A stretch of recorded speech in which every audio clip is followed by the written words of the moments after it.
mesdames et messieurs, on n'arrive pas à rejoindre monsieur Baka Touamba, président de l'Organisation des ingénieurs de la République démocratique du Congo à travers Zoom. Alors, on a réussi à le recontacter à travers un coup de fil. Bonjour, rebonjour monsieur Baka Touamba. Alors, vous étiez en train de parler du point de vue comme vous étiez en train de le dire, du point de vue de l'architecture et avant l'architecture, du point de vue culturel et concernant le patrimoine. Comment voyez-vous le grand musée égyptien comme étant on peut dire, un grand musée ou un grand projet africain pionnier? J'ai dit ceci, le grand musée égyptien était d'abord un projet qui illustre la capacité de l'Afrique à concevoir, à financer et à réaliser des ouvrages culturels d'envergure mondiale. Ça, c'est un point positif. Et ce qui rend ce musée exceptionnel, c'est son ampleur et son concept visionnaire. Oui. Ça, c'est un musée d'Afrique, le premier musée d'Afrique, musée vert d'Afrique. Oui. Et ça devient aujourd'hui, nous pouvons dire, par rapport à sa capacité, parce que c'est un édifice qui s'étale sur plus de 500 000 mètres carrés. Oui. La dimension d'abord, c'est exceptionnel. Oui. Et c'est un édifice qui a coûté plus de 1 milliard dans 20 ans pour concevoir une architecture adaptée à l'histoire. Une architecture qui ne fasse pas l'histoire contemporaine de l'Égypte, mais qui nous fait vivre l'histoire à présent. Ça, c'est quelque chose qu'il faut féliciter. Et il est difficile, moi, en tant qu'ingénieur et spécialiste en environnement, ingénierie d'environnement, ce que je pourrais féliciter, c'est l'adaptation des matériaux inspirés dans le désert. C'est les énergies renouvelables que l'édifice utilise. Ça, c'est exceptionnel. Il y a le mariage entre la culture et l'écologie. Oui. C'est quelque chose qui devient référence mondiale. Et autre chose qui est exceptionnelle, c'est le nombre des espèces, en fait, que nous retrouvons que les grands musées abritent. Il abrite actuellement plus de 100 pièces archéologiques et 80 pièces exceptionnelles. Ça, c'est difficile de trouver ça dans le monde. Alors, c'est une fierté pour nous, les Africains. C'est une histoire qui est en train d'être revue à présent, une histoire qui s'étale dans 30 ans de dynastie des pharaons, étalée sur 5000 ans. Et nous les revivons aujourd'hui en 2025 comme si nous vivons il y a 5000 ans. Alors c'est quelque chose d'exceptionnel pour nous les Africains, et ingénieurs africains, nous pouvons que féliciter, et ça reste un modèle mondial, et un modèle africain dont nous sommes fiers d'applaudir et pourquoi pas de l'implanter dans chaque région de l'Afrique. Oui. Alors, en République démocratique du Congo. Oui, monsieur Baka Touamba, alors comme vous étiez en train de le dire, alors on peut dire que le grand musée égyptien est 4 ou 5 fois plus grand que le Louvre à Paris. Étant un ingénieur, alors comment percevez-vous, que pensez-vous tout d'abord de la conception archéologique du grand musée égyptien et bien sûr de son emplacement, on peut dire, au pied des pyramides de Gizeh? Oui, d'abord, c'est pour revivre l'histoire. Je pourrais dire que la combinaison architecturale moderne et l'identité historique de l'Égypte est une réussite artistique d'abord et intellectuelle. Car son architecture moderne n'a pas effacé l'histoire de l'Égypte, l'histoire contemporaine. Elle a au contraire magnifié cette histoire. Motif en est que nous avons des motifs géométriques, la lumière et les espaces anciennes égyptiennes qui s'inscrivent en fait dans une esthétique contemporaine. Par exemple, nous pouvons dire que l'histoire égyptienne continue de vivre à travers le présent. Et nous pouvons encore dire, je vais aller très loin pour dire que son emplacement proche des 3 pyramides, nous rappelle l'histoire. Et ça devient, je peux dire, 4e pyramide que nous devons découvrir. Parce que découvrir 100 000 pièces, ce n'est pas dans une journée que vous devez finir à découvrir 100 000 pièces. Oui, monsieur Bakatouamba, oui, vous m'entendez bien? Oui, je n'arrive pas à entendre la dernière phrase. Monsieur... Oui. J'ai dit ceci, que la combinaison de l'architecture moderne et l'identité historique de l'Égypte est une réussite artistique et intellectuelle des ingénieurs ou des architectes égyptiens et mondiaux qui ont participé à concevoir cette architecture. Et cela n'efface pas l'histoire contemporaine de l'Égypte, n'efface pas le transdynastie du pharaon. Que nous vivons aujourd'hui les passés au présent. Alors, mettre cet édifice proche des trois pyramides, cela montre que nous sommes attachés à l'histoire. Nous sommes attachés à la civilisation égyptienne. Et l'édifice contient aujourd'hui, nous pouvons appeler ça ou considérer ça comme quatrième pyramide de l'Égypte. Là où on doit découvrir plus de 100 000 pièces. Vous comprenez, madame? Plus de 100 000 pièces archéologiques et 80 pièces exceptionnelles. Et cela ne peut pas être fait dans une seule journée pour vivre et exploiter cela. Et ça, c'est une fierté. Une fierté et une référence mondiale. Et c'est une fierté pour nous, les fils et filles de l'Afrique, d'avoir conçu, réalisé et financé un projet de telle envergure. Est-ce que vous voyez que le grand musée égyptien pourrait être un modèle pour les Africains à suivre, comme exemple de musée vers musée, on peut dire un grand musée? Effectivement, par rapport à sa capacité étalée sur 500 000 mètres carrés, le musée vert qui tient compte de l'environnement, selon les normes environnementales, cela revient, c'est une référence mondiale. C'est une référence mondiale et africaine.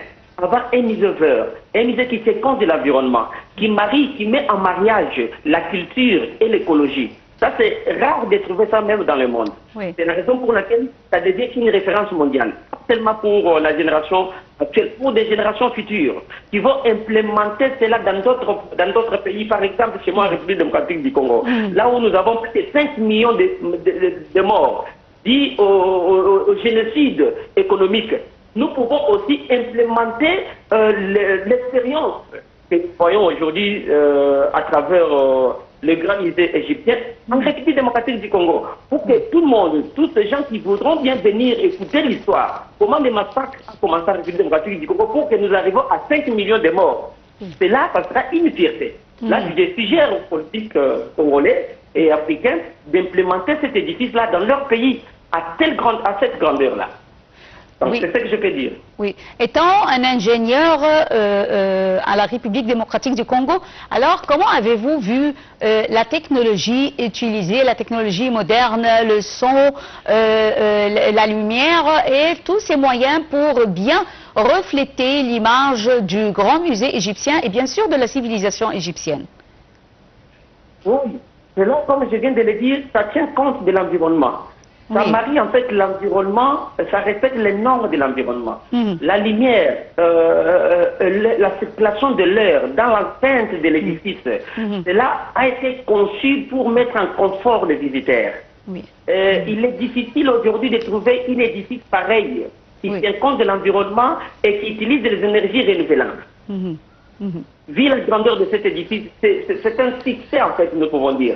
C'est un succès en termes de technologie, en termes d'innovation. C'est une fierté de l'Afrique en termes d'innovation. Aujourd'hui, l'Afrique, le grand musée d'Égypte montre que les Africains peuvent passer ou innover plus que les autres. Nous sommes fiers de cela. Et nous resterons fiers de cela. Et des ingénieurs, et des architectes, tout le monde qui ont contribué pendant 20 ans pour mettre en place cet édifice. Alors, comment sensibiliser les jeunes avec de tels, la jeunesse africaine avec de tels projets, comment les sensibiliser envers l'importance des projets culturels, des projets de développement, des projets, on peut dire, si importants comme ce projet? Oui, ce projet nous enseigne une chose. Pour des générations futures, les projets nous enseignent que nous pouvons étudier l'histoire et en même temps étudier l'écologie. Les grands musées égyptiens nous enseignent tout cela, que nous pouvons construire des grands édifices tout en respectant les normes écologiques. Oui. C'est en même temps étudier, parce que quand nous, en tant qu'ingénieurs, nous visitons les grands musées égyptiens, on ne voit pas seulement les espèces, nous voyons aussi l'édifice, nous voyons l'architecture, nous voyons les normes écologiques. Oui. Aujourd'hui, il y a plein de bâtiments comme cela qui respectent des normes écologiques. Ils sont faits. Et cette technologie utilisée, c'est pour des générations futures. Comment l'implémenter dans d'autres régions? Comment nos aïeux, comment les gens qui ont travaillé sur ce projet, la génération future doit se dire comment ils ont fait pour arriver à mettre en mariage entre l'édifice et l'écologie. L'édifice et les normes environnementaux, tout en respectant les normes environnementaux. Et adapter les matériaux par rapport aux conditions du désert. Ça, c'est toute, je peux dire, c'est toute une thèse pour les autres.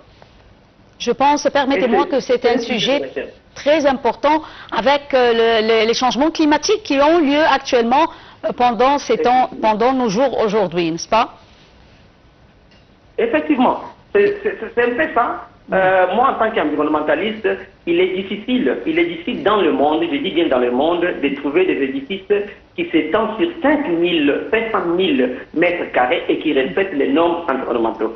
Et qui a été construit avec des matériaux qui tiennent compte de l'histoire, de la civilisation égyptienne et qui tiennent compte des normes écologiques. C'est difficile de trouver ça dans le monde. C'est ce que j'ai dit, que ça restera un sujet de recherche et un sujet d'avenir pour nos générations futures. Oui. Est-ce que vous voyez, monsieur l'ingénieur Bakatouamba, que ce grand musée égyptien, on peut dire qu'il transmet efficacement un message pour le respect de la civilisation et en même temps le respect de la modernité, les deux ensemble, à travers ce message et l'histoire, bien sûr, égyptienne? Effectivement. Comme je venais de le dire, j'ai dit que d'abord, la conception architecturale et son emplacement face aux pyramides de Gizeh est d'une symbolique puissance qui témoigne la grandeur éternelle de la civilisation égyptienne. Ça, c'est une part. Et deuxième part, son architecture, avec ses lignes épurées et ses matériaux inspirés du désert, s'intègre harmonieusement au paysage de Gizeh, marquant ainsi un mariage parfait entre mémoire et modernité. Oui. Comment... Je peux dire, c'est l'espoir africain, en fait. C'est l'espoir africain. Oui. Est-ce que vous voyez que les pays africains ensemble, puisqu'on a vu comment les présidents africains et notamment le président Abdel Fattah el-Sisi avait appelé à plusieurs reprises l'intégration des pays africains et la collaboration ensemble pour tirer profit du continent, c'est eux-mêmes qui doivent tirer profit, non pas les étrangers. Est-ce que vous voyez qu'avec une coopération entre tous les pays africains, nous pourrons arriver à réaliser un projet tel le grand musée égyptien? Oui, madame. L'Égypte vient de nous montrer qu'à lui seul, il peut concevoir, financer et réaliser un grand projet titanesque, comme les grands musées d'Égypte, égyptiens en fait, les grands musées égyptiens, par rapport à son coût et par rapport à la durée. Et si je peux parler par rapport au président, mon président était sur place, président de la République démocratique du Congo, son excellence Félix Antoine Tshisekedi Tshilombo, était présent. Je pense que dans ces cadres-là, cela doit nous aider, nous aussi, la République démocratique du Congo, qui aujourd'hui nous militons pour la reconnaissance des génocides, ça veut dire génocide économique en République démocratique du Congo, d'implémenter cette expérience des grands musées égyptiens en République démocratique du Congo, particulièrement à l'Est, pourquoi pas à Goma ou à Beni, là où il y a eu plus de 3 millions de massacres dans 3 décennies. Pourquoi faire quelque chose de pareil qui doit aussi attirer des touristes en Afrique et pourquoi pas en Afrique centrale? Oui, de l'Afrique et espérons du monde entier. Effectivement.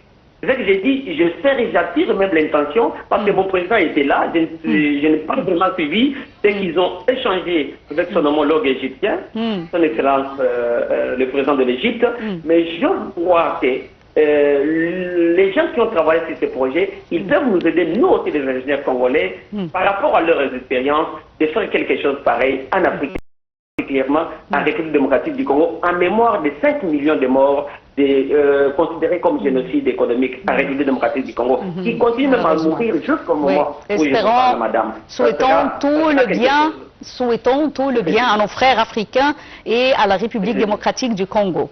Alors, je tiens à vous remercier infiniment, monsieur l'ingénieur Olivier Bakatouamba, président de l'Organisation des ingénieurs de la République démocratique du Congo. Merci d'avoir été avec nous et, mesdames et messieurs, on enchaîne avec une très petite pause.